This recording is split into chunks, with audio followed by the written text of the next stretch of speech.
우리가 지난 시간 그 요한계시록 21장 7절까지 하고 마쳤었죠. 그 요한복음 21장 오늘 이제 8절부터 할 차례인데 그 앞절들이 어떤 내용이었습니까? 그 지난주에 핵심 단어 중에 하나가 이제 스케노였죠.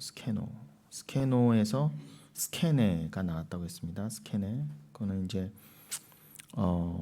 장막이라는 뜻이죠. 장막. 그리고 스케노는 주님이 우리와 함께 동행하신다, 함께 계신다, 그런 의미인데, 이게 성경 맨 끝에 나와 있어요. 그러니까 이게 결론이 결국 뭐예요? 한마디로 우리가 몇 주 전에 야훼 삼마, 아도나이 삼마로도 살펴봤지만 그건 주일에 살펴봤었죠. 그리고 수요 예배 때도 언급했었어요. 그 에스겔서 맨 마지막에 아도나이 삼마로도 설명된 그 내용이에요. 그러니까 성경은 모든 곳이 다 한 말씀을 하세요. 하나님이 우리와 하나 해주신다, 연합해 주신다. 여러분 뭐 주일에도 나눴고 지금 이채석 지사님 기도해 주셨지만 물고기 같은 그런 난태생을 왜 부정하다 하셨어요? 그냥 자기 증식을 목적으로 하는, 그냥 무조건 쪽수 늘리는 거를 인생의 목적으로 삼기 때문에 죄악되다는 거예요. 주일에 또 설명드리겠지만 그 히브리어로 다그라는 거는 다그요. 그게 이제 요나서의 큰 물고기 다그가돌의 그 다그랑 똑같다고 그랬죠. 그리고 그 오병이어의 그 물고기 생각하시면 돼요. 그래서 지금 기도해 주신 것처럼 우리는 보리떡과 물고기 두 마리와 같았다. 그게 우리예요. 근데 예수 그리스도께서, 그러니까 여러분 우리가 주님 앞에 내놓는다 해봐야 그 수준인 거예요. 보리개떡 5개랑 물고기 2마리. 그 물고기는요, 지금 요나서로 말씀드린 큰 물고기처럼 이렇게 시장에 내다 팔 만한 그런 대단한 물고기가 아니에요. 옵사리온이라고 되어 있습니다. 이투스도 아니고 옵사리온. 그러니까 멸치보다 약간 큰 거 생각하시면 돼요. 다 통틀어봐야 우리에게서 나올 건 그거밖에 없다는 거예요. 그러니까 여러분 인간 측의 불가능함을 설명하시려고 오병이어를 들어서 쓰신 건데, 그 오병이어나 달라고 또 오병이어를 풍성하게 달라고 기도하는 우리는 다 잘못됐다는 거예요. 우리가 오병이어에 불과한 수준밖에 안 된다는 거 알라고 갖고 나와보라고 한 거예요. 그 뻥튀기가 복이란 걸 알려주시려는 게 아니라, 물론 하나님께서 축사하시니까 그게 많아졌지만 나중에 12바구니나 남았지만, 그러나 여러분 그거는 하늘의 풍요함, 하나님께서는 그런 모든 풍요로움의 주인이시다라는 것을 설명하시기 위한 거였지 오병이어 자체가 목적이 아니었다는 것입니다. 그러니까 우리가 하나님 앞에 단순히 오병이어를 구하고 오병이어를 얻어내려는 게 우리 신앙의 목적이 아니라는 거예요. 거기에 함몰되는 순간 그것은 저주입니다. 그런데 우리는요 자꾸 오병이어에 눈을 둬요. 이 땅에 살면 우리는 오병이어에 눈을 둘 수밖에 없어요. 왜냐하면 오병이어가 없으면 죽을 것 같거든요. 그래서 오병이어 좀 없으면 내 삶이 끝난 것 같고, 예수를 믿는다고 하면서도 오병이어 좀 없으면 하나님 나한테 왜 이러세요? 라는 말이 수시로 튀어나올 수밖에 없어요. 천국의 것을 이미 받았다 그러고 천국의 것을 설명하는 게 오병이어라고 했음에도 불구하고 우리는 우리 안에 믿음이 그걸 믿어지게 하니까 그냥 구원으로 나가는 거지, 우리가 스스로 믿는다고 한다면 우리는요 오병이어 정도의 시험에도 다 넘어질 수밖에 없다는 거예요. 그러니까 하나님께서 우리에게 오병이어도 못 먹게, 오병이어도 부족한 상을 왜 허락하신다? 니들은 그렇게 연약한 존재라는 거예요. 결국 오병이어, 대부분 오병이어 따라가고 오병이어의 1위 1비하는 너희를 보라는 것입니다. 뭐 하늘의 양식, 뭐 하나님만의 말씀, 뭐 그걸로 살 것 같다고 내가 막 성령이 좀 있을, 막 성령이 충만한 것 같을 때는 막 그렇게 했다가도 금방 통장 잔고 낮아지고 세상이 보이면은 의기소침해질 수밖에 없어요. 모든 인간이 그렇기 때문에, 인지상정이기 때문에 단순히 그거를 인간적 입장에서 욕할 수 없지만, 그러나 여러분 인간의 수준이 그거라는 거예요. 모든 인간이 거기서 자유로울 수 없다면 우리는 스스로 믿음도 만들어낼 수 없고 스스로 하나님을 믿어 구원에 이른다는 건 있을 수 없는 일이에요. 오병이어만 눈에 없어도 믿음이 흔들흔들 하는데, 무슨 하나님 앞에 우리가 내가 믿음 좀 있다고, 내가 좀 몇 년 예수님 믿었다고 잘난 척할 수가 없어요. 그러니까 오병이어는 왜 줘보시기도 하고 가져가시기도 하고 그렇게 하신다? 그 오병이어조차도 왜 우리에게 막 넘치도록 때려 넣어 주시면 좋은데 왜 그렇게 감질나게 하신다? 우리를 놀리시는 게 아니라, 우리는요 하나님 컨트롤해 주지 않으시면은 그 오병이어에 빠져 죽는다니까요. 우리가 오병이어 같은 수준이기 때문에 오병이어에 빠져 죽어요 우리는요. 그래서 예수 그리스도가 진짜 참 양식이 되셔서 오신 거예요. 진짜 떡과 진짜 우리가 먹을 만한 양식, 그 물고기에 대해서 오신 거예요. 그래서 우리는 그 좀 믿었다 할 때 주님이 오병이어 정도의 수준으로 시험을 내리실 때 잠잠히 흔들리는 나를 보면서 하나님을 인정할 수밖에 없죠. 그게 믿음이 하신 일이에요. 그리고 어떻게든 눈을 들어 하늘을 보는 훈련을 해야 됩니다.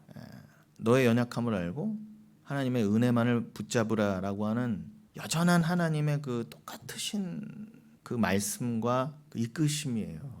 그런데 제가 이 말씀 왜 드렸죠? 아까 스케노 말씀하다 말씀드렸죠. 그런데 바벨탑도 똑같았지만 왜 인간들이 드글드글 그 물고기처럼 모여서, 여러분 그물에 걸리지 않은 물고기는 망망대해를 자기 뜻대로 살아가요. 그건 죄인을 상징합니다. 무작정 쪽수 늘리자는 거죠. 그 쪽수가 많아야 인간의 힘이거든요. 근데 물고기 떼를 생각해 보세요. 물고기 떼가 배가 가까이 가면은 떼가 확 절로 도망가잖아요. 무서워서 그러잖아요. 근데 예수님 우리에게 너 나에게 걸려들어라라고 그물을 내리시는데 다 피해갔단 말이에요. 그러니까 그들은요 그렇게 스스로 그물에 걸려들지도 않지만 그들이 왜 떼를 지어 다녀요? 무섭기 때문에, 두려워서 그러는 거예요. 바벨탑도 왜 모였다? 두려워서. 이 땅에서 내가 금방 죽고 내가 원하는 거 못 얻어낼까 봐 우리 모여서 힘 합쳐서 손에 손 잡고 여기에 유토피아 이루고 좋은 나라 건설해서 우리가 하나님 없이도, 하나님이 모병이어 시험 따위 같은 거 안 허락하셔도 그냥 우리끼리 잘 먹고 잘 살 수 있는 나라를 건설하자. 심지어 여의도 한복판에도 건설하자 했었잖아요. 종교까지도 그렇게 했잖아 우리가. 왜 다 이렇게 모였다? 두려우니까. 모이면 뭔가 든든하거든요. 이렇게 많이 쪽수가 모였는데 뭐 누가 우리를 건드리겠어. 또 우리가 이렇게 크게 나아가는데 누가 우리를 틀렸다고 하겠어. 설마 누가, 하나님마저도 우리를 틀렸다 하더라도 우리가 쪽수가 많은데 하나님도 뜻을 바꾸시겠지. 이렇게 쪽수가 많으면 누구도 우리를 무시 못하겠지라는 마음에 모이는 거예요. 왜 그 물고기들이 이렇게 모인다? 두려움 때문에. 그래서 제가 지난 주일에도 살짝 언급했지만 그 나그 물고기라는 그 히브리어 안에는 그 두려움이라는 의미도 들어가 있는 거예요. 그래서 물고기 하면은 스스로 그렇게 두려워서 자기들끼리 연합하는 거예요. 왜요? 하나님 없이도 자기들이 살아야 되는데 자기들끼리 뭉치면 덜 두렵거든. 그렇다고 해서 두려움을 온전히 쫓아낼 수 없어요. 그러니까 여러분 물고기끼리, 죄인끼리, 인간끼리 연합은 있을 수 없어요. 한다 해도 바벨탑처럼 금방 무너져요. 그렇게 인간끼리 연합이 유한한 인간, 죄인인 인간, 곧 죽을 인간끼리도 요 세상, 짧은 세상에도 온전한 연합을 못 이뤄요. 설사 연합을 이룬다 해도 그 연약한 인간끼리 모여서 뭘 하겠다는 거예요. 아무리 높이 쌓은들 천국을 다 알 수 있으니까 그 노력으로 뭐 어디 영생을 얻을 수 있습니까? 그렇게 이 땅에서 업적을 쌓아봐야 하나님 앞에서는 다 분토와 같다는 거예요. 그러니까 계시록 마지막에 뭐라고 했다고요? 너희는 나와 연합해야지, 내가 너희와 함께 해야지. 그게 진짜 연합이야. 그게 스케노, 하나님이 함께 하신다. 그것을 에스겔서 맨 마지막에 표현하면 뭐라고 했다고요? 에스겔은 뭐라고 예언했다고요? 아도나이 샴마. 샴마는 하나님이 거기에 함께 계신다 그 뜻이니까 주가 함께 하신다. 근데 그거를 계시록 성경 전체의 또 결론이기도 한 계시록 마지막 부분 21장에서는 뭐라고 했다고요? 21장 3절에 내가 들으니 보좌에서 큰 음성이 나서 이르되 보라 하나님의 장막이 사람들과 함께 있음에 하나님이 그들과 함께 계시리니, 이렇게 돼 있죠. 예. 그러니까 여러분 이거를 알라고 구약의 장막, 회막, 성막도 주신 거라고 했어요. 성막을 회막이라고도 했고 장막이라고 했거든요. 근데 요거를 헬라어로 뭐라고 했다? 스케노. 이 스케노가 어떤 의미? 함께 계신다인 스케노와 같은 어원이란 말이에요. 그러니까 단순히 장막, 성막을 주신 건 뭐 하나님께 예배드려라, 율법 지켜라 이 뜻을 주신 게 아니라 결국 이 계시록을 알려주시려고 했던 거예요. 전체 비밀. 니들끼리 연합하면 안 돼. 니들은 하나님과 연합해야 돼. 연합 정도가 아니라 그냥 하나가 돼야 돼. 그게 비밀이란 말이에요. 여러분 이것을 여러분이 정말 진정한 예언이구나라고 깨달으시면 그게 진짜 복이에요. 시편 25편에 보면은 다윗이 이렇게 말했어요. 다윗이 성령 충만한 가운데에 뭐라고 했느냐? 25편에 보시면은 그 하나님께서 그 택하신 자에게 언약을 주시고 예언을 주신다, 계시를 주신다 그렇게 돼 있거든요. 몇 절입니까? 9절에 온유한 자를 경외로 지도하시며 온유한 자에게 그의 도를 가르치시리로다 라고 하면서 또 뭐라고 합니까? 12절 여호와를 경외하는 자 누구냐? 그가 택할 길을 그에게 가르치시리로다. 길을 가르치신다고 그러죠. 그리고 14절엔 뭐라고 합니까? 여호와의 친밀하심이 그를 경외하는 자들에게 있으며 그의 언약을 그들에게 보이시리로다. 이렇게 돼 있죠. 보세요. 친밀하심. 이것과 경외함은 같이 가요. 그러니까 여러분 스스로 두려워하는 자들, 그냥 물고기들은 그냥 단순한 두려움으로 하나님을 싫어하고 자기들끼리 뭉쳐 있지만 거기서 벗어난 자, 거기서 선택받은 자는 뭐라고 하세요? 하나님이 그를 온유한 자라고 하십니다. 그 물고기 떼에서 건진받은 자를 온유하다 그러세요. 그리고 그에게만 언약과 증거를 계시를 알려주신다고 그래요. 그러면서 14절에는 뭐라고 했다고요? 특별히 여호와의 친밀하심이 그를 경외하는 자들에게 있으며 그의 언약을 그들에게 보이시로다. 여호와의 친밀하심, 이게 지금 좀 전에 설명드린 뭐 스캐네도 해당되고 아도나이 산마도 해당되잖아요. 여호와와 친밀하게 하셔요. 하나가 되게 하세요. 하나님과 연합되게 하세요. 진정한 연합. 그 삼위일체의 연합처럼 우리도 연합시키셔서 그와 연합된 자는 하나님을 단순히 두려워서 도망가려고 하는 게 아니라 뭐예요? 아담과 하와처럼 두려워서 도망가려는 게 아니라 어떤 마음을 주신다? 사랑하면서 경외하는 마음을 주세요. 경외는 다르잖아요. 단순한 두려움과. 사랑하기 때문에 나오는 경외함. 그래서 그 경외함을 왜 주신다? 언약을 그들에게 주시려고. 여러분에게 언약을 설명하시려고. 계시를 주시려고요. 한마디로요. 그럼 여러분 또 강조합니다. 성경의 언약과 계시가 뭐예요? 지금 제가 내내 말씀드린 거. 계시록 21장의 표현을 하면 뭐라고요? 내가 너희와 영원히 함께하리라. 이게 언약이잖아요. 그걸 특별히 21장 계시록 21장 3절에서 뭐로 표현하셨다? 하나님의 장막이 너희와 함께 계신다. 이게 언약의 다른 표현이에요. 그러니까 성경은 다른 얘기 한 적이 없다니까요. 그러니까 여러분들이 이거를 그래 하나님과 연합되는 게 하나님과 함께함이 진정한 복이고 그것이 진정한 영생이고 행복이지를 깨달으신 분들은 언약을 받은 분들인 거예요. 하나님을 경외하게 된 분들이에요. 여러분들이 지금 이 언약이라고 하는 계시를 하늘의 묵시를 아멘으로 인정하게 되셨잖아요. 그러니까 여러분이 성령을 받으신 증거라니까요. 이게 바로 성령 충만의 증거라는 것입니다.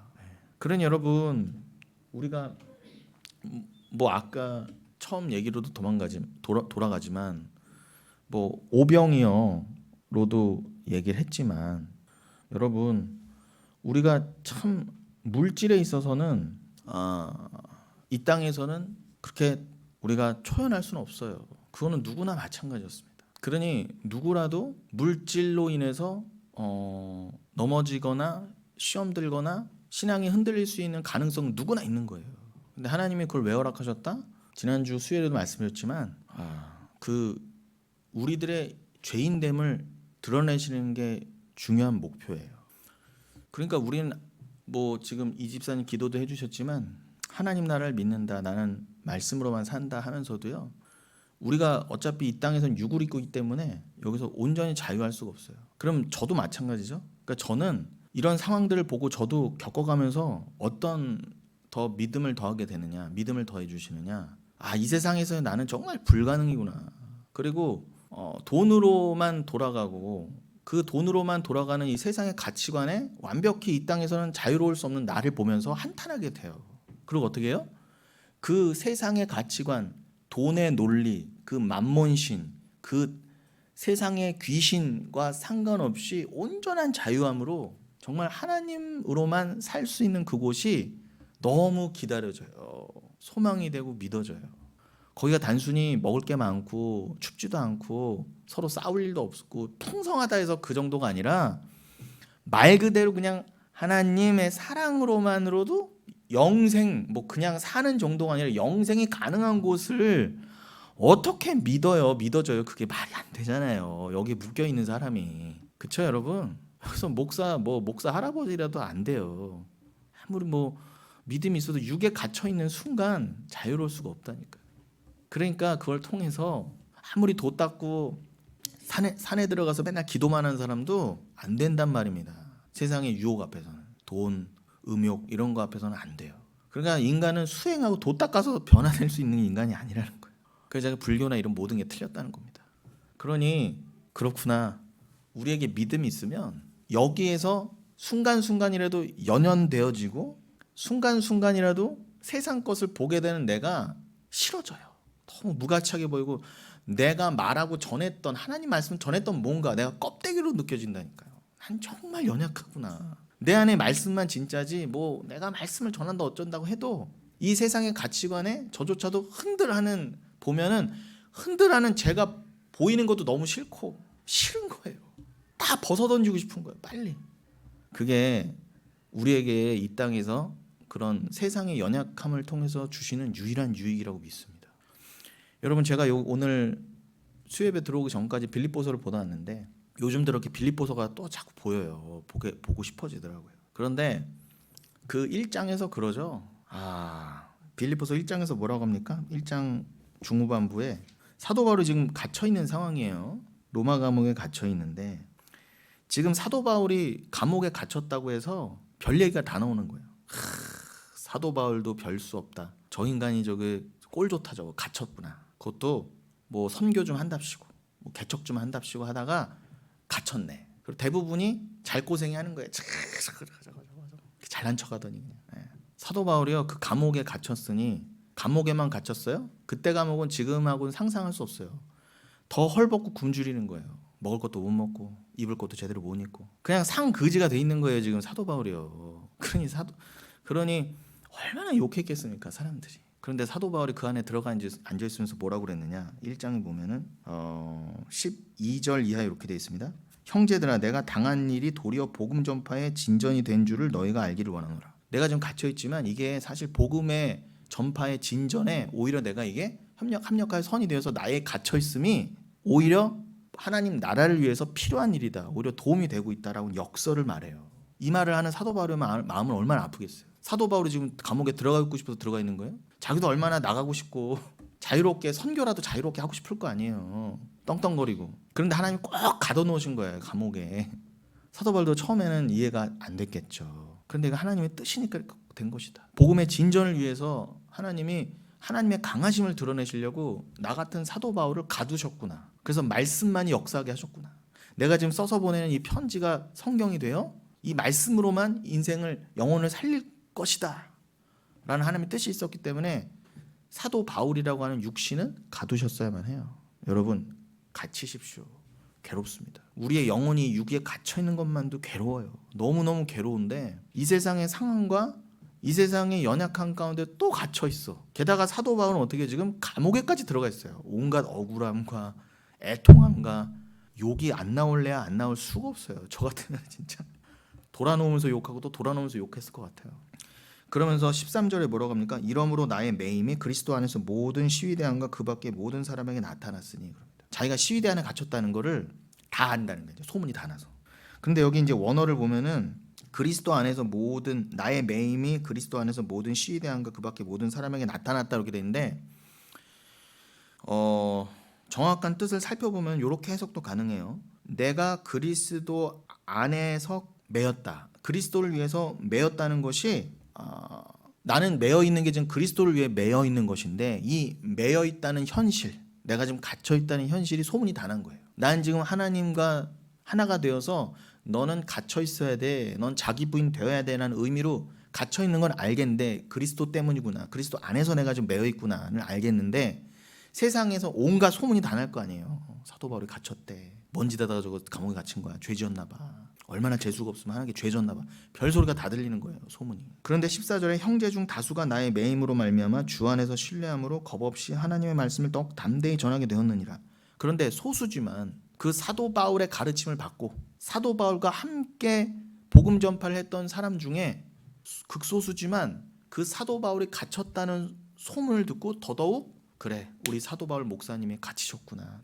주의 그리스도의 매임을 드러내기 위해서 갇히셨구나. 그럼 밖에 있는 우리가 더 복음 전파를 하자. 그렇게 사랑의 마음으로 하는 사람들도 분명히 있었어요. 사도 바울 당연히 그걸 듣고 기뻤겠죠. 그러나 그 숫자는 적고 어떤 이들이 또 많았다고요? 그 반대로 어떤 이들은 15절 투기와 분쟁으로 어떤 이들은 착한 뜻으로 그리스도를 전파하나니. 이 착한 뜻으로 전파한다는 게 제가 지금 말씀드린 것처럼 우리 사도 바울 선생님이 들어가 계시니까 우리가 더욱 담대히 주를 전하자라고 하는 선한 방향으로의 복음 전파도 있지만 어떤 이들은 뭐라고요? 투기와 분쟁으로, 시기와 질투로 더 열심히 하더라는 거죠. 사도 바울 저놈 저거 갇혔네. 잘됐다 이제. 우리가 하자. 우리도 전하자. 막 이런 식으로 하더라는 거예요. 근데 사도 바울이 그 모든 소문을 듣고 뭐라고 했다고요? 16절에.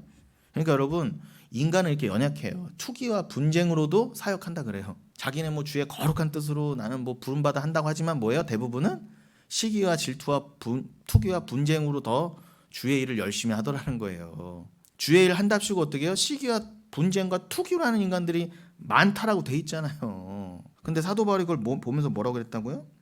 이들은 내가 복음을 변증하기 위하여 세우심을 받은 줄 알고 사랑으로 하나. 이들이라고 하는 건 그 앞절의 후자, 그 착한 뜻으로 하는 사람들. 이 착한 뜻도 단순히 윤리 도덕의 착한 뜻이 아닙니다. 성경에서 말하는 착하다는 건 아가토스, 선을 말해요.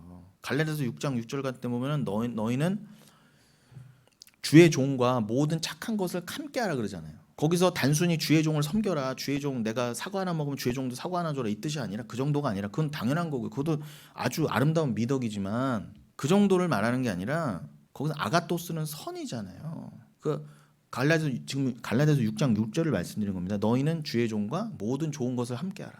거기서 좋은 게 아가토스 선인데 그건 바로 구원, 안식을 말하잖아요. 우리들의 진짜 좋은 것은, 선은 우리가 구원받고 영원한 안식에 거하는 거니까. 그 영원한 안식과 구원에 관련된 거는 주의 종과 늘 함께하라는 거예요. 뭐겠어요? 말씀을 함께하고 예배를 함께하고 고난을 함께 받으라는 거 아닙니까? 자기 부인의 길, 좁은 길을 함께 가라, 그 뜻이에요. 내가 맛있는 거 먹으면 주의 종도 좀 뭐하니까 조금이라도 갖다 주고, 뭐 단순히 그러라는 뜻이 아니라, 그것도 참 귀하지만 진짜 의미는 말씀을 같이 하랍니다. 고난을 함께 받으라. 주 예수 그리스도 함께 받는 것처럼. 여기서 빌립보서 1장으로 돌아오면은 어떤 이들은 그런 마음으로 복음을 전하는 이들이 있어요. 사도 바울 선생님 갇히셨는데 내가 그분과 좋은 것을 함께 해야지. 그분이 갇혔으니 내가 그분이 가진 그것을 나도 공유받았으니 나도 그분이 갇힌 그 애통함과 어떤 마음 아픔을 공유하면서 어떻게 해요? 나는 더 열심히 사랑의 마음으로 전해야지. 그 사도 바울이 전하신 예수만을 전해야지로 가는 이들도 있지만 대부분은 어떻다고요? 투기와 분쟁으로. 더 말하죠. 사도 바울 봐라. 전 잘못된 거다 하고 내가 예수 전한다 하는 인간들도 많았다는 거예요. 그래서 사도 바울이 17절에 그들은 할 때, 그들은 바로 15절의 전자를 말해요. 그 시기와 질투와 분쟁으로 하는 이들. 그들은 나의 매임에 괴로움을 더하게 할 줄로 생각하여 순수하지 못하게 다툼으로 그리스도를 전파하는, 다투는 마음으로 경쟁하듯 그리스도를 전한대요. 왜 그런다고 그들이요? 사도 바울 마음을 더 힘들게 하려고. 사도 바울 너가 잘났다고 그렇게 하더니 넌 갇혀있지? 난 이렇게 밖에서 더 열심히 해서 더 많이 이뤘다, 이거 자랑질 하더라는 거예요. 누구는 내가 더 많이 모았어, 성도들. 내가 헌금 더 많이 걷어. 사도 바울을 힘들게 하는 거예요. 얼마나 복장이 터졌겠어요, 사도 바울이. 그러나 그것도 다 뭐라고요? 하나님의 허락하십니다. 깨달은 거예요. 그 반증이 뭐예요? 18절. 그러면 무엇이냐? 거칠애로 하나 참으로 하나 무슨 방도로 하든지 전파되는 것은 그리스도니 이로써 나는 기뻐하고 또한 기뻐하니라.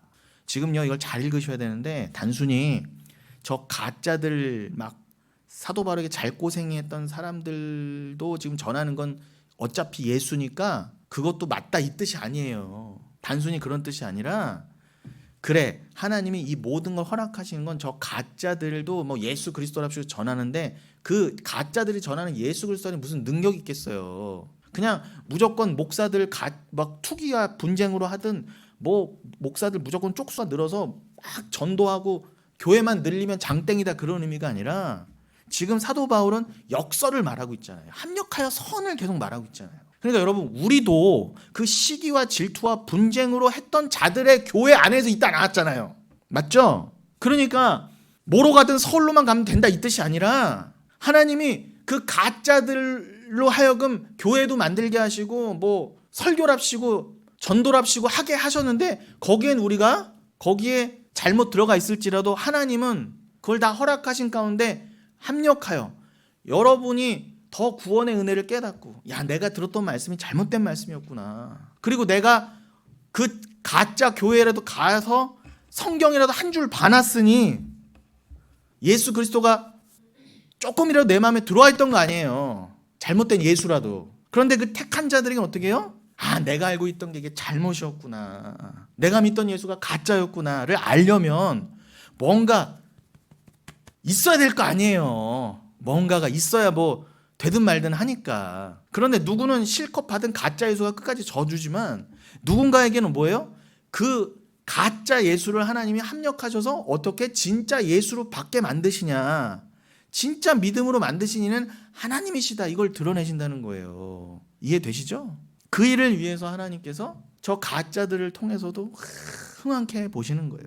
근데 사도 바울이 그걸 보면서 처음에는 이 글을 쓰는, 빌립보서를 쓰는 중에도 얼마나 마음이 애통했겠어요. 내가 왜 이런 오해를 받아야 되나, 내가 왜 주의 말씀을 전하고도 욕을 먹어야 되나, 별 생각을 다 했을 거야. 나는 왜 주의 말씀 전하면서 가난해야 되나, 도대체 못 먹고 이래야 되나. 저 인간들 저거 시기와 질투와 분쟁을 하는데 저렇게 흥청망청 쓰고 막 그러는데, 큰 교회 한다고 막 그러는데, 가는 곳마다 대접받는데 난 왜 여기서 갇혀 있어야 되지? 라는 생각 왜 안 들었겠어요? 하는 순간에도 들었을 거예요. 그러나 인간적인 생각을 계속 기도하면서 내려놨을 거 아니에요. 그 안에서 뭐 했겠어요? 계속 말씀 보고 기도했을 거 아니에요. 기도의 뜻이 뭐라고요?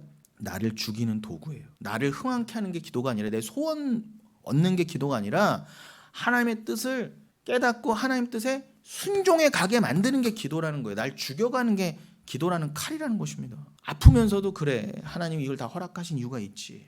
이해가 때로는 안 되지만 그래, 하나님이 합력하여 선을 이루시기 위해서 저 가짜들로 하여금도 교회를 하셨으면 그 가짜 교회 안에서도 하나님이 빼오실 자들이 있기 때문에 그 자들을 위한 어떤 허락하심, 그리고 나중에는 진짜가 되겠지만 지금은 아직 가라지의 모습으로 있는 자들이 어떻게든 그들도 뭔가 부스러기라도 받아야 될 거 아니에요. 껍데기라도, 가짜 예수라도. 그래야 고민이라도 하게 될 거 아니에요. 이게 진짜 예수 믿는 거 맞나? 많지는 않지만 택한 자를 위해서. 그 증인이 여러분 아닙니까? 여러분 맞죠? 여러분 인생도 그랬잖아요. 그래서 사도 바울이 이 눈물 가운데 기뻐하고 나는 또한 기뻐한다 한 거예요. 진짜 해내 하도 그냥 힘드니까 무조건 난 기쁘다, 난 무조건 기쁘다. 절대 긍정 막 이게 아니라 그건 자기 쇠뇌라 그러는 거예요. 그건 정신병이에요. 롤롤롤 나는 기쁘다, 무조건 기쁘다. 아니라니까요. 얼마나 마음이 아팠으면 감옥 안에서 역설적으로 나는 기쁘다, 진정 나는 복음 때문에 기쁘다, 애통한 가운데 기도해요. 기뻐하는 거예요. 눈물 가운데. 이것이 너희의 간구와 예수 그리스도의 성령의 도우심으로 나를 구원에 이르게 할 줄 아는 거로. 맞아. 이 눈물 가운데 기뻐하는 게 결국 말 그대로 합력하여 선이라 그러잖아요. 여기 또한 성령의 도우심으로 결국 이것이 나를 구원에 이끄는 참 선의 일로 내가 믿기 때문에 내가 이것을 감내한다, 이 뜻인 거예요. 함부로 튀어나오려고 하지 않고, 감옥에서 맘만 먹으면 어디다 좀 편지 좀 넣고 줄 좀 대고 돈 좀 매겨서 그냥 자기가 개척한 교회들 다 드글드글 구워 삶아서 야 돈 좀 보내, 돈 좀, 내가 해서 이거 돈 모아서 저 감옥장한테, 간수장한테 좀 줘야겠다, 내가 뇌물 주고 좀 나와야 되겠다 라는 생각을 왜 안 하겠어요? 사도 바울도 할 수 있어요. 괜히 나간다 그래요? 자기가 뭐 도박하러 나간다고 그래요? 뭐 돈 벌러 나간다고 그래요? 복음 전하러 좀 나갈라는데 왜 묶어두셔? 이런 마음이 들었을 거란 말이에요. 그러나 사도 바울이 20절 그래서 이런 귀한 고백이 나오는 거예요. 나의 간절한 기대와 소망을 따라 아무 일에든지 부끄러워하지 아니하고 지금도 전과 같이 온전히 담대하여 살든지 죽든지 내 몸에서 그리스도가 존귀하게 되려 하나니. 자기 부인의 절정에 이르고 있잖아요. 살든지 죽든지 그건 중요하지 않아. 내가 살든지 죽든지 그거는 중요한 문제가 아니에요, 여러분. 내 육신이 이 땅에서 죽든지 살든지 얼마나 더 사냐, 몇 살 사냐, 이건 중요한 게 아니라니까, 여러분. 짧게 산다고 저주가 아니에요. 저 오히려 짧게 살았으면 좋겠어요. 부끄러워하지 않는다 그러잖아요. 나 갇혀있다고 부끄러워하지 않아. 내가 지금 죽든지 살든지 이제는 나를 통해 그리스도의 뜻만 드러나기 때문에 난 기쁘다는 거예요. 그러면서 23절에 뭐라고 합니까? 21절에 이는 내가 사는 것이 그리스도니 죽는 것도 유익함이라. 이 귀한 고백이 나오는 거예요. 21절만 그냥 관념으로 외우지 마시고 왜 21절에 고백이 나올 수밖에 없었는가? 나에게 결국 사시는 분은 그리스도이기 때문에 그 그리스도가 드러나시려면 나는 죽어야 된다. 내가 죽는 게 유익이다 하는 거예요. 그러나 내가 지금 당장 내 육신의 삶을 마감하고 싶을 정도로, 그죠? 단순히 죽고 싶다가 아니라 힘들어 죽고 싶다가 아니라 그래 결국 나는 그냥 하나님의 영광을 위한 존재니까 언제 죽든지 살든지 언제까지 살든지 감옥에서 지금 죽든지 괜찮아. 어차피 날 통해서 드러나시는 분은 그리스도니까 주가 이루실 바를 이루실 거야. 그리고 뭐예요? 여기 이렇게 곤고함과 피곤함, 권태로움 안에 오해와 억울함 가운데 있으면 저희가 더 소망되니까 차라리 빨리 난 죽고 싶다라는 생각까지 가겠어요? 안 가겠어요? 그럼 여기서 또 오래 살겠다는 건 살만해서 그러는 거예요. 살만해서 여기서. 그러니까 기도도 해주셨지만 여기가 인간은요 조금만 등 따시고 배부르면 여기가 살만한 것처럼 돼. 견딜만 하네? 이렇게 된다니까요. 근데 여러분에게 폭풍같이 하나님 휘몰아치실 때 뭐냐? 그 마음 버리라는 거. 자꾸 버려라. 지금 사도 바울도 이런 삶이 임했잖아 지금. 그러니 내가 오히려 빨리 죽는 게 유익이야. 나는 하나님께 그냥 빨리 가고 싶어 라고 했지만 22절에 뭐라고 해요? 그러나 그것도 어떻게 내 뜻대로 해? 내가 죽고 싶다고? 그러나 만일 육신으로 사는 이것이 내 일의 열매일진데 무엇을 택해야 할지 나는 알지 못하노라. 주님이 나를 살려놓으신다 해도 주님이 나를 통해 주의 열매, 구원의 열매를 맺어 가시니까 내가 여기에 남아야 되나 저기에 가고 싶나 내가 굳이 택하러 가면은 난 못 택하겠다 그러는 거예요. 그러면서 뭐라고 해요? 23절에 참 기가 막힌 말씀. 제가 늘 좋아하는 그 말씀이죠. 내가 그 둘 사이에 끼었다 그래요. 낑겼다. 차라리 세상을 떠나서 그리스도와 함께 있는 것이 훨씬 더 좋은 일이라 그렇게 하고 싶으나 마음 같아서는 하루라도 빨리 그리스도의 품에 안기는 게 좋아요. 그러나 24절 내가 육신으로 있는 것이 너희를 위하여 더 유익하리라. 지금 교회를 위해 사도 바울이 지금까지 살아있으니까 빌립보서도 지금 남아 있는 거잖아요. 빌립보서 쓰기 전에 죽었어 봐요. 빌립보서 우리가 어떻게 봐요? 그러니까 하나님이 우리와 나머지 성도와 교회를 위해서 사도 바울을 더 살리신 거지. 사도 바울이 착해서 사도 바울이 저 더 살게 해주세요 기도해서 수명 늘려주신 게 아니란 말입니다. 그러니 우리는요 신앙이요 전부 다 바뀌어야 돼요. 기도해 더 살게 해달라고. 더 기도해. 빨리 지금 당장. 물론 건강하게 살아야죠. 제발 건강하게 사세요. 저도 어제 건강검진 하도 오래 안에 받으러 갔는데 제가 요즘 나름 관리를 잘했거든요. 일단 수치가 다 좋더라고요. 있는 동안은 최선을 다해서 건강하세요. 그 건강 가지고 그럼 들고 뛰고 어디 단풍놀이 가려고 건강하시라는 게 아니라 여러분 유익을 위해서가 아니라 당장 가고 싶다니까요. 그럼 있는 동안은 잘 관리해야죠. 그걸 육신의 관리는 이 땅에서만 유익하지만 육신 아무리 관리해봐야 이 땅에서만 유익하다 그러잖아요. 디모데서에. 그러나 영혼의 연단은 내 생에 유익이 있다 그러잖아요. 그러니까 육신을 연단하면서 육신을 먹고 싶은 것도 참고 야식하고는 참고 탄산음료 먹고 좀 참고 운동하기 싫은 거 운동하고 혈압 잘 낮추고 당뇨 잘 조절하고 몸무게 잘 조절하고 그거 힘들어요. 아주 절제 그 자체도 절제잖아요. 근데 그러한 절제를 통해 진짜 절제를 배우라는 거예요. 그 육신의 건강을 통해 내 그 육신의 건강이 가리키는 바 나의 진정한 구원, 영혼육의 온전한 구원이 이렇게 애써야 되는 거구나. 원래 구원은 내가 노력해서 되는 건 아니지만 이 건강을 지켜보는 것으로 하나님이 주신 구원의 소중함을 좀 알아보시라는 거예요. 구원은 하나님이 주시지만 구원을 이루어가라 그러셨잖아요. 그 이루어가게 하시는 분도 하나님이시지만 그 구원을 이루어가게 하시면서 여러분의 손발을 움직이게 하신단 말이에요. 이 땅에서 그냥 나 가만히 있을게 하나님 나 그냥 어떻게 해줘 이게 아니잖아요. 건강도 마찬가지잖아요. 가만히 있고 그냥 먹고 싶은 대로 먹고 그냥 자고 싶은 대로 자고 그러면 건강이 돼요? 안 되잖아요. 사람이 먹고 나면 바로 자고 싶어요. 그럼 죽는 거예요 일찍. 여러분 괜히 하나님 원망하지 마세요. 먹을 거 조절하고 운동하고 먹고 바로 안 자면 그리고 밥 많이 먹고 나서 또 단 거 먹고 과일 먹고 아이스크림 먹고 과자 먹지 않으면 웬만하면 건강해요. 근데 다 뭐냐 이게 못 참아서 먹는 거 운동 안 해서 그런 거잖아요. 그러면서 누구한테 자꾸 원망하는 거 도대체 자기가 다 해놓고. 여러분 그 절제를 통해 다시 한번요 하나님의 이 구원은 이렇게 소중한 거구나. 건강이 소중한 거죠. 그리고 이 건강을 주시는 분도 하나님이시고 이 건강하라고 운동을 시키시고 절제하게 하시는 분도 하나님이시니 결국 나의 구원을 위해서 일하시는 분은 하나님이시되 우리의 손발을 움직이게 하시는구나. 온전한 하나님께 의지함이지만 온전한 나의 노력이 있어야 되는 이게 진정한 개혁신앙이에요. 왜 예정론은 아무것도 안 하는 거라고 왜 우리를 싸잡아서 비판하냐 말이에요. 함부로 예정론이라고. 예정론 예자도 모르면서. All dependence and all effort라니까요. 하나님께 온전히 의지하는 것만큼 우리는 온전히 노력해야 돼요. 누가 하지 말래요? 누가 함부로 먹고 하나님 날 지켜주실 거야? 누가 그러래요? 드시지 말래니까 함부로 밤에 치킨 피자 이런 거 죽습니다 진짜. 입이 먹고 싶은 대로 먹으면요. 근데 하나님이 살리셔야 되면은 이렇게 사도 바울처럼 감옥에 있게 하시면서 감옥에 있으면서 살리시는 거예요. 그러면서 나를 내 연약함을 보고 더 하나님을 온전히 바라보게 하시는 거예요. 그래, 내가 지금 끼었다. 둘 사이에 끼었다. 내가 지금 당장이라도 하나님께 가고 싶지만 나를 아직 살리시는 이유는 있겠지. 있는 동안 내가 열심히 내 몸도 건강도 지키면서 이 건강과 힘으로 주의 일에 더 힘쓰자. 사도 바울이 갇혔다는 걸 듣고 더 사랑으로 자기 일에 힘썼던 그들처럼 하자. 시기와 분쟁으로 질투를 하지 말고. 저도 힘들어요.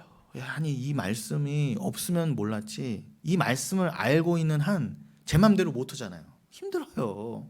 저도 제 맘대로 살고 싶은데. 그러면서 4장에 넘어가면 뭐라고 빌립보서 4장에 2, 3장은 생략하면 4장에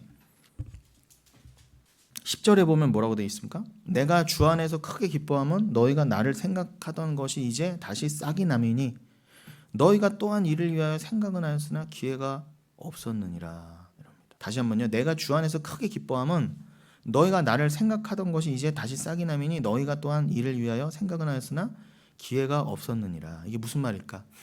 여기 현대인의 성경으로 제가 한번 읽어봐 드릴게요. 현대인의 성경으로 들으시면 이해가 금방 되실 거예요. 여러분이 나에 대하여 다시 관심을 갖게 되어 나는 주님 안에서 크게 기뻐합니다. 여러분이 물질로 나를 돕겠다는 생각은 가지고 있었지만 그럴 기회가 없었습니다. 이렇게 돼 있어요.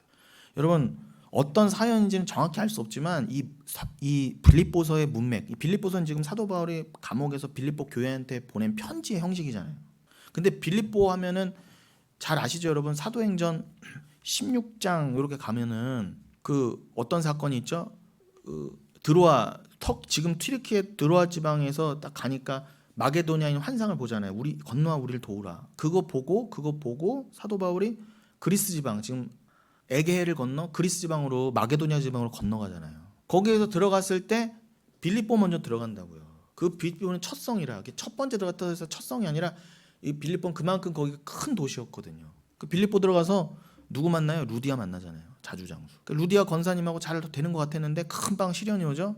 저 인간이 저거 막 그 예수를 믿고 그러니까 막 귀신 들린 여자를 통해서 점 보던 사람이 그 여자가 사도 바울 덕분에 귀신이 떠나갔는데 이게 이제 점을 못 치네.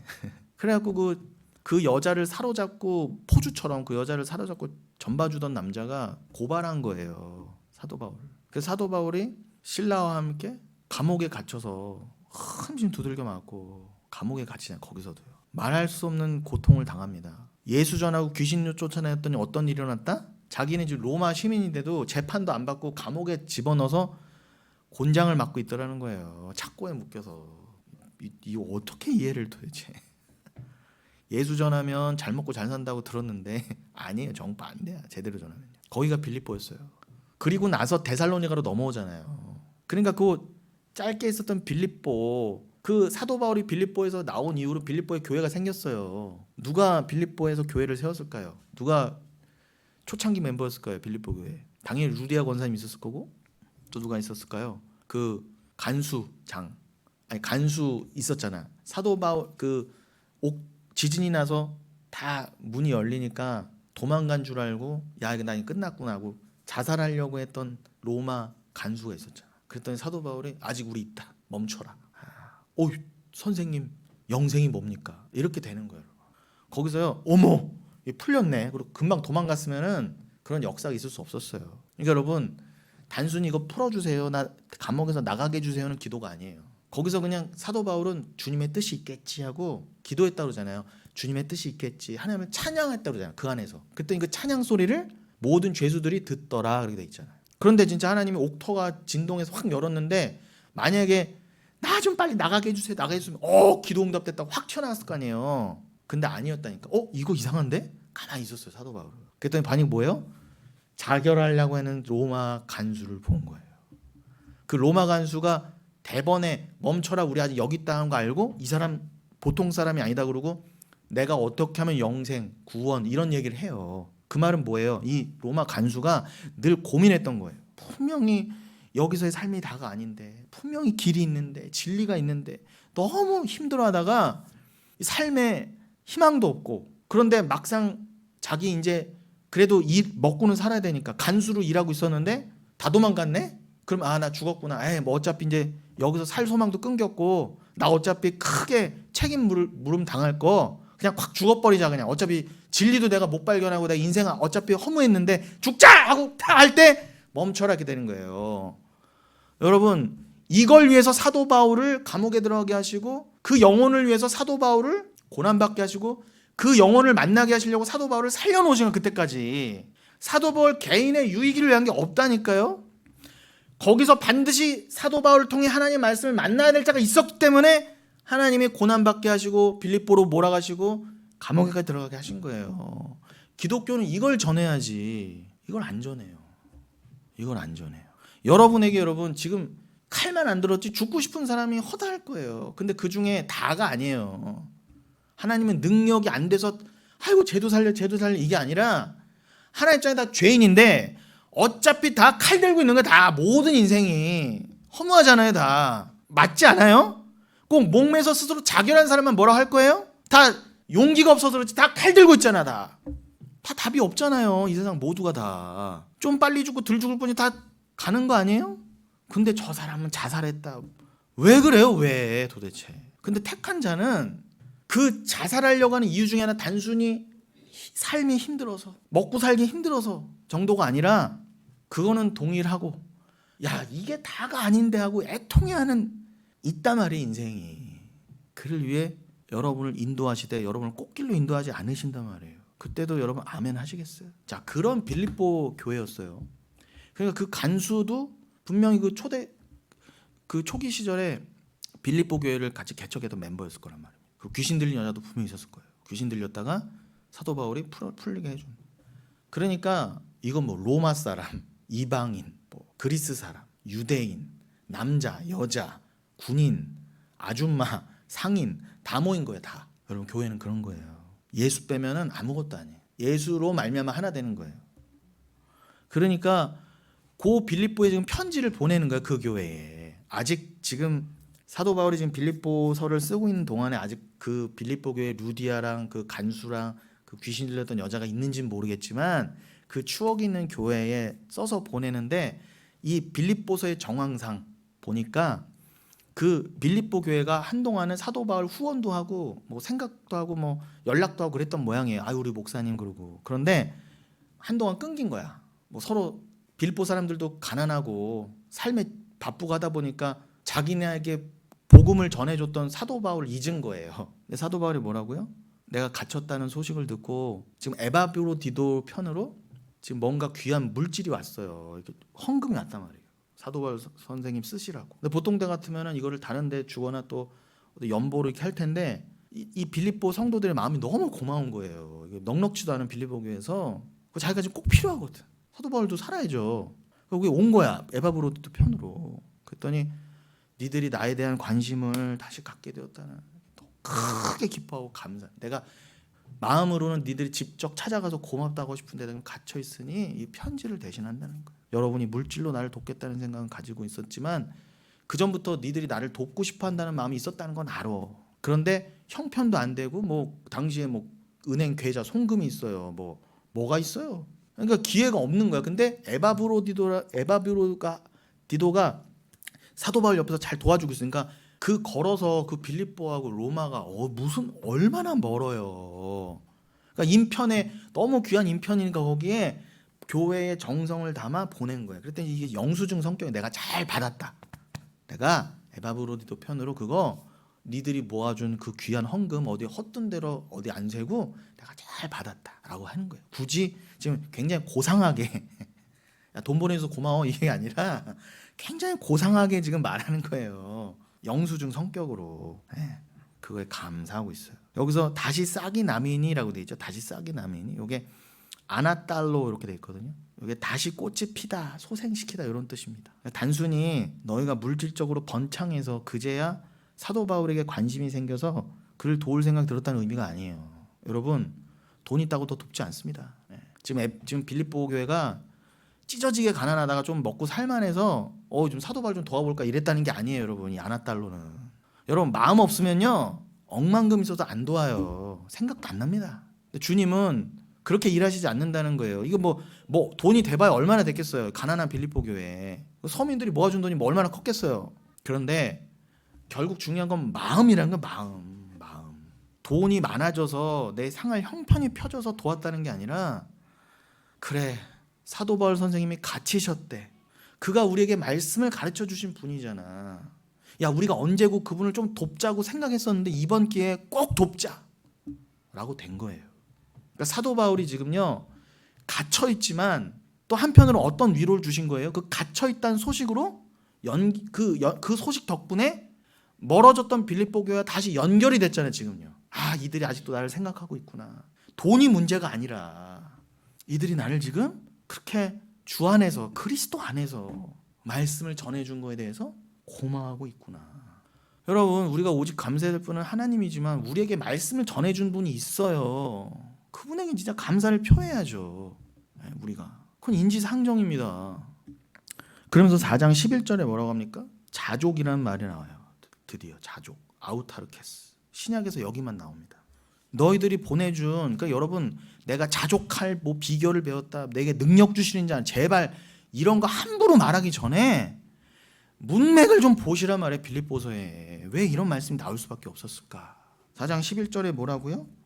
내가 궁핍함으로 말하는 것이 아니니라 어떠한 형편이든지 나는 자족하기를 배웠다. 내가 지금 돈이 막 없어서 너무 가난해서 니들이 돈 보내준 게 너무 고마워서 그냥 하는 말이 아니야.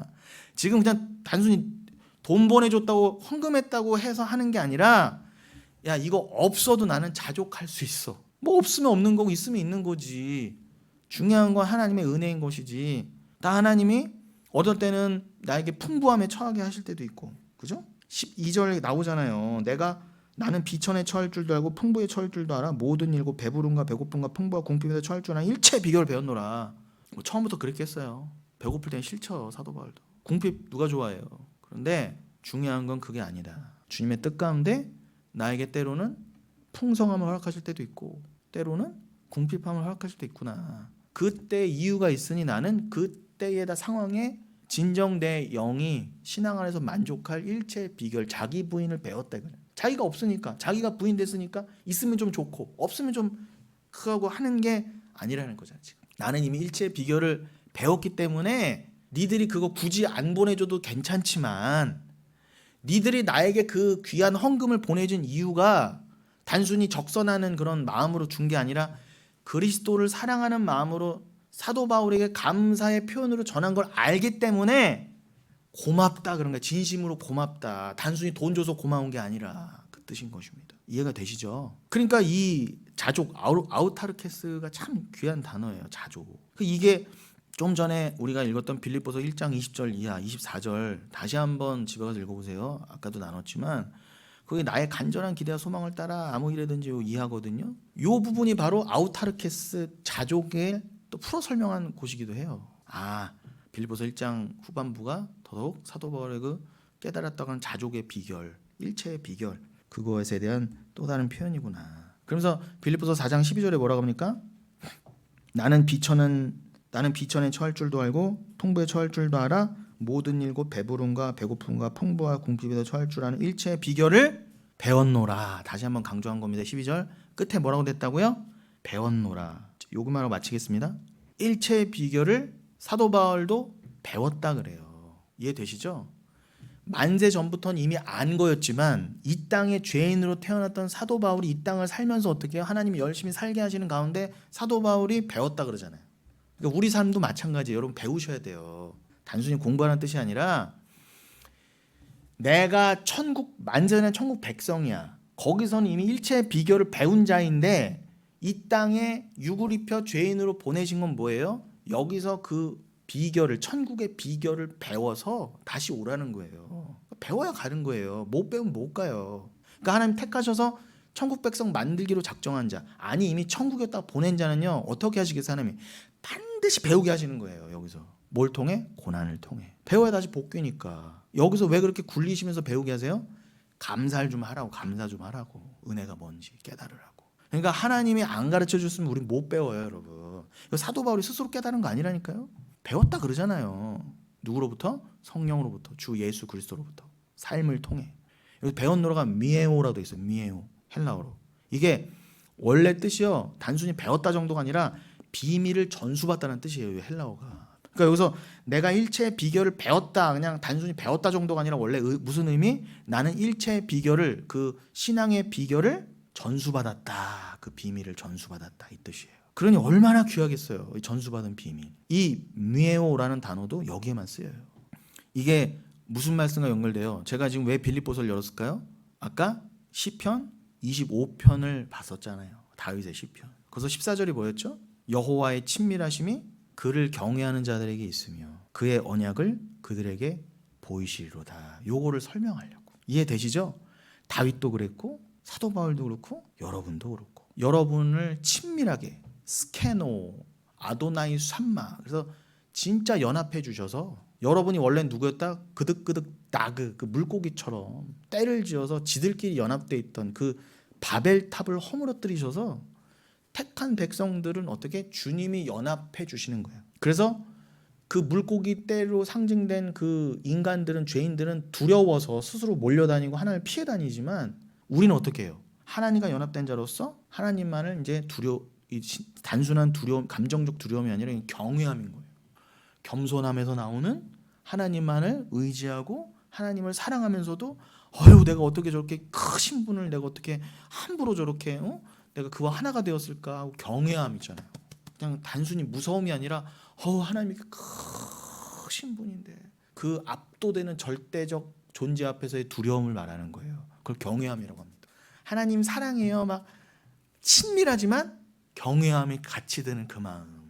그렇게 만드신다는 거예요. 택한 백성은. 어떻게? 그의 언약을 그들에게 보이심으로, 비밀을 보이심으로. 지금 빌립보서 4장 12절 표현하면 미에오, 배우게 하심으로. 그리고 우리가 지금까지 내내 예배한 설교 때 강조된 것처럼 그 미스테리온, 비밀을 맡은 자들이 구할 것은 충성이라. 그 비밀이 바로 묵시의 비밀 아닙니까? 하늘나라의 비밀, 복음의 비밀, 십자가의 비밀. 그게 다 일맥상통하는 거예요. 그걸 미에오, 배우게 하신다는 거예요. 십자가의 비밀을, 천국의 비밀을. 그건 묵시라고도 합니다. 누구에게 그걸 비밀을 주신다? 경외하게 만드신 이들에게, 하나님과 연합된 자들에게, 다윗과 사도 바울 같은 자들에게, 그들에게 묵시를 보이신다, 계시를 보이신다 하셨어요. 그게 시편 25편의 표현을 하면 언약을 보이신다. 그러니까 여러분, 언약, 계시, 십자가, 묵시, 하나님 나라, 이건 다 같은 말이라는 거예요. 말씀, 이건 다 같은 말이라는 거예요. 이해되시죠? 그래서 여러분, 제가 지난주인가요? 지지난주 주일 설교도 뭐라고 했어요? 묵시가 없으면 백성이 방자에 행한다 그랬잖아요. 잠언서 29장 18절이었죠? 백성이 언제 방자에 행한다고요? 함부로 교만하게? 이 경외함으로 주 앞에 나가야 되는데, 이 백성이 언제 방자한다? 묵시가 없으면. 시편의 25편의 표현을 하면 언약이 그들에게 없으면. 빌립보서 4장의 표현을 하면 그들에게 일체의, 배워야 되는 일체의 비결이 없으면, 비밀이 없으면 백성은 방자에 행한다, 망하는 백성이 된다, 그 뜻입니다. 그리고 잊지 마시고 오늘도 열심히 말씀에 의해 단련 받으시고 실현 가운데 주와 열심히 하나가 되어 가시는 저와 여러분 되시기를 바라겠습니다.